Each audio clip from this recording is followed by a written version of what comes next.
Flying high with great ideas. How psychological safety can help foster innovation. Try this. Get hold of a group of people, mostly strangers, and have them gather at the opposite side of a large room. Now, run very fast towards them, and just before you reach them, leap off the ground, let yourself fly through the air. That probably sounds a crazy thing to do, and one which is certainly not too healthy if they fail to catch you. And yet this is a typical warm-up exercise in the world of theatre.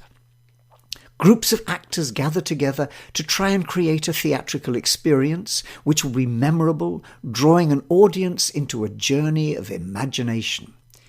And in order to innovate in this fashion, they need some core skills around building a sense of support for each other as they take risks and explore new ways of delivering that experience.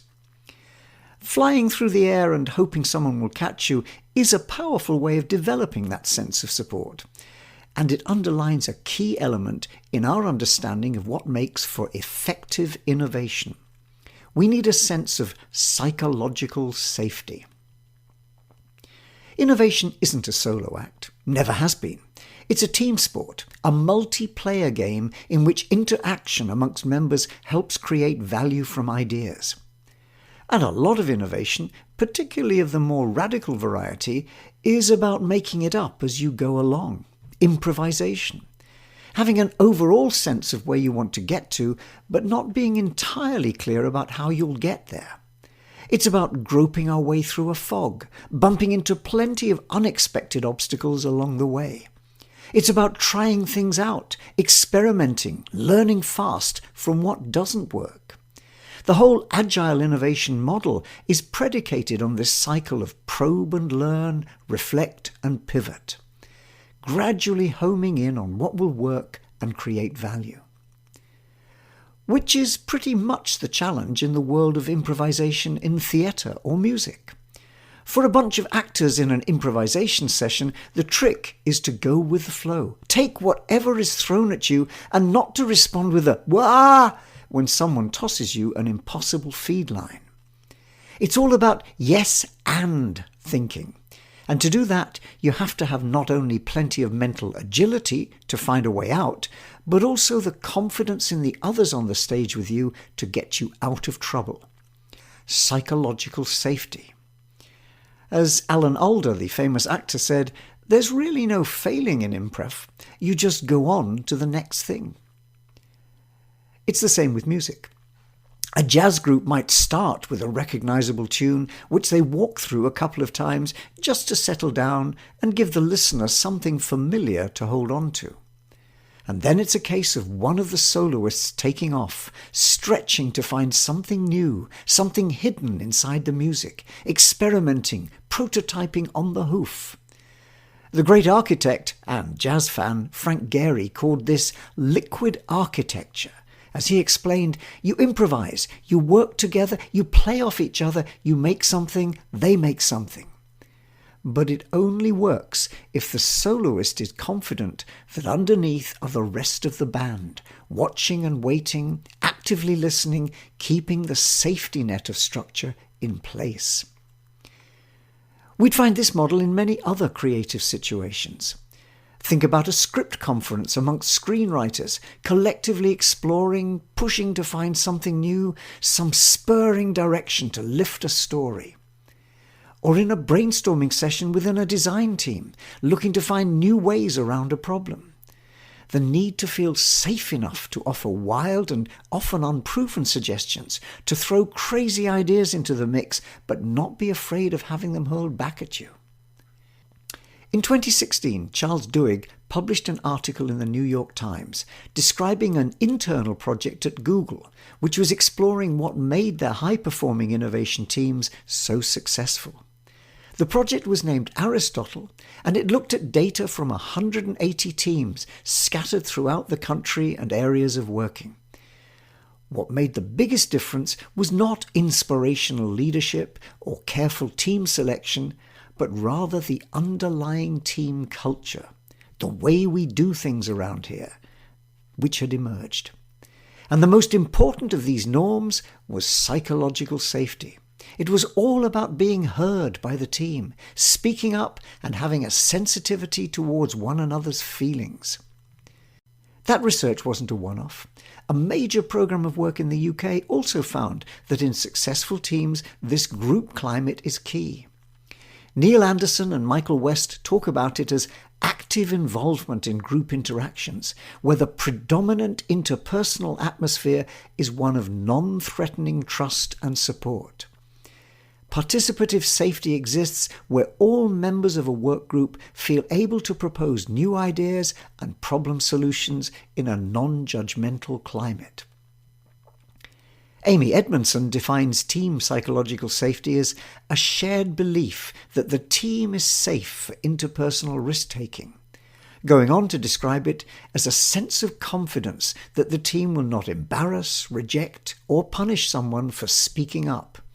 This confidence stems from mutual respect and trust among team members. It gives individuals a feeling of safety, makes them more capable of changing while learning new behaviours and overcoming defensive routines. And way back, William Kahn showed through his research, psychological safety gives individuals within a team a sense of voice, that confidence to speak up, speak out without the risk of embarrassment, rejection, or depreciation of oneself. The reverse is also true.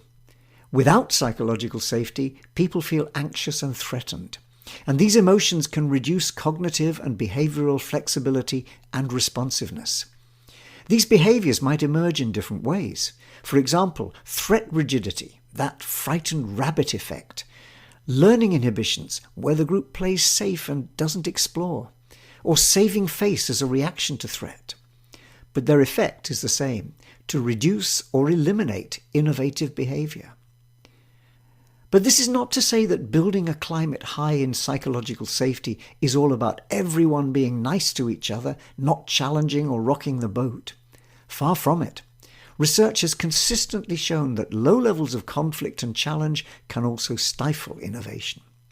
Brainstorming is a powerful tool, but if it's practiced by getting everyone only to support and accept the ideas of others without a level of challenge or constructive criticism, it's often ineffective. Instead, what's needed is a process which enables both exploration and also robust challenge. Something which film studios Pixar understand well. They've spent decades refining their internal creative processes to allow for regular daily challenge sessions, which knock interesting ideas into healthy shape and enable them to deliver a steady stream of innovative movies. It's a balancing act. As Amy Edmondson points out, teams deal in two important currencies: the extent to which they're held accountable, being expected to deliver and taking responsibility for what they deliver, and psychological safety, how far the team climate enables them to feel safe without stretching themselves and taking risks.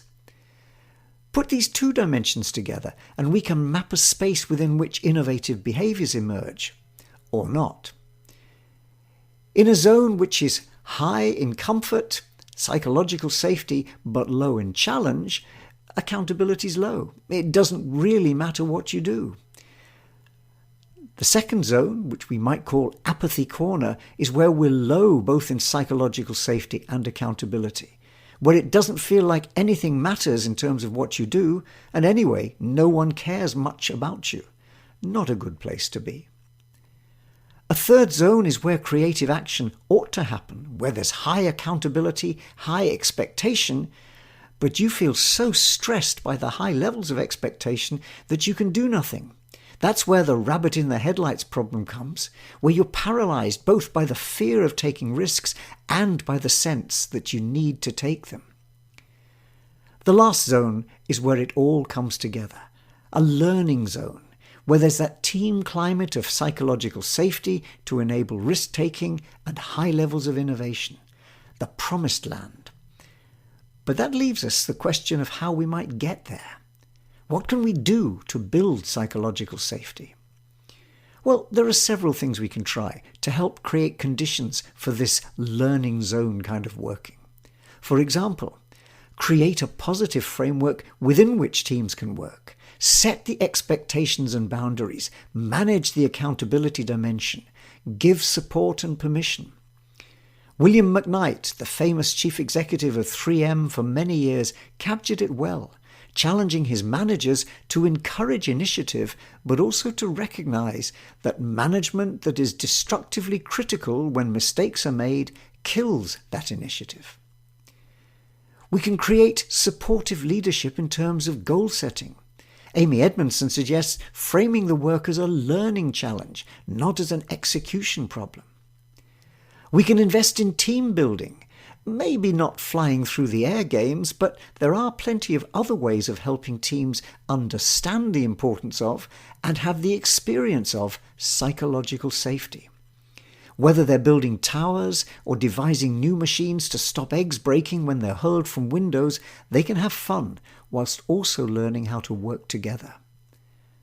We can use the clock. One of the simplest tools we can use is to ensure that people get equal amounts of airtime, reduce the risk that some people's voices may not always be heard.